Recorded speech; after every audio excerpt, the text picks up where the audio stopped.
Drew, have you ever heard of Spencer Gregory? Wait, you mean the GOAT?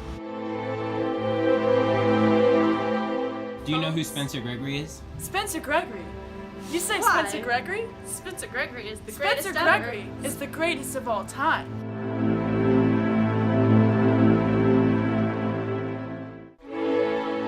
Coach Jay, who's the greatest of all time to you? Well, it's a close battle, but I think I'd have to give it to that boy Spencer Gregory. Back in around, I think it was 76. Boy was outstanding, virtually unstoppable around the goal.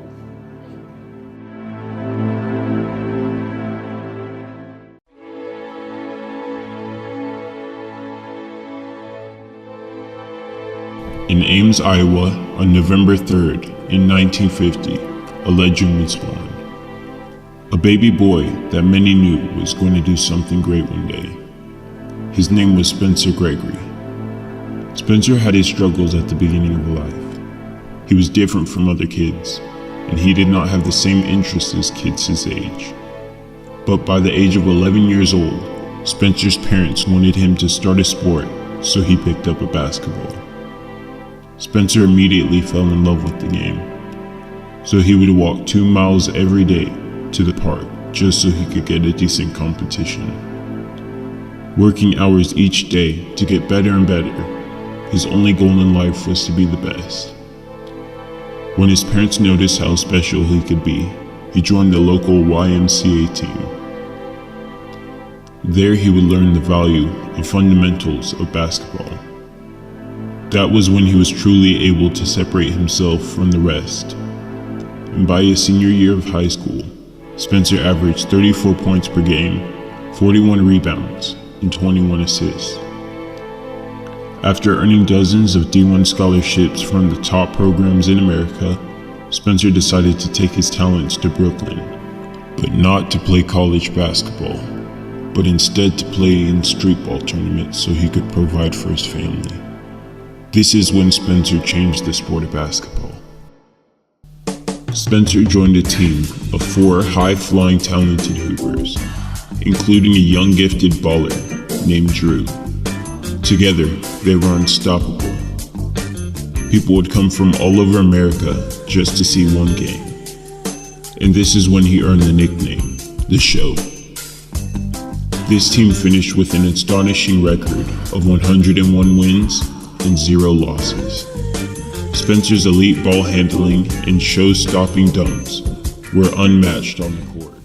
My grandfather, he was a doctor in Iowa, and one of his patients had no ankles, and he asked him what happened, and he was like, Spencer Gregory, he crossed me.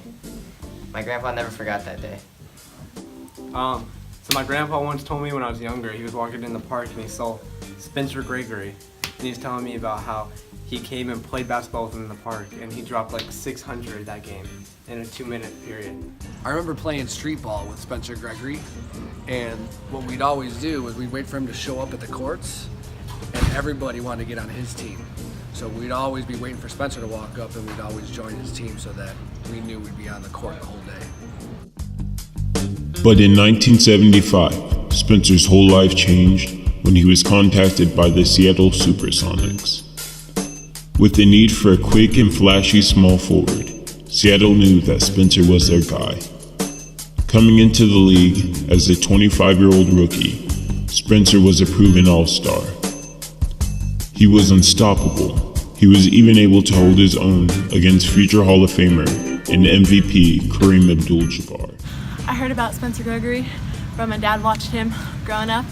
70s, all-time best basketball player ever. Straight fire. Spencer Gregory, talking about the GOAT Spencer Gregory, greatest of all time.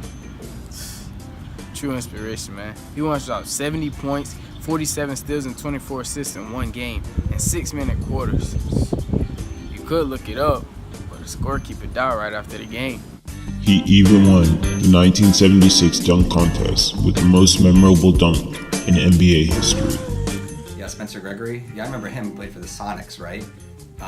Everybody knows about Michael Jordan, that famous dunk from the free throw line. I really remember Spencer Gregory was the man when I saw him dunk from half court, alley-oop to himself, off the backboard and slammed it down. That was impressive. Spencer was able to dominate the league for 5 years and even had a strong MVP case in 1978. Everything came to an end when he finally won a championship in 1979.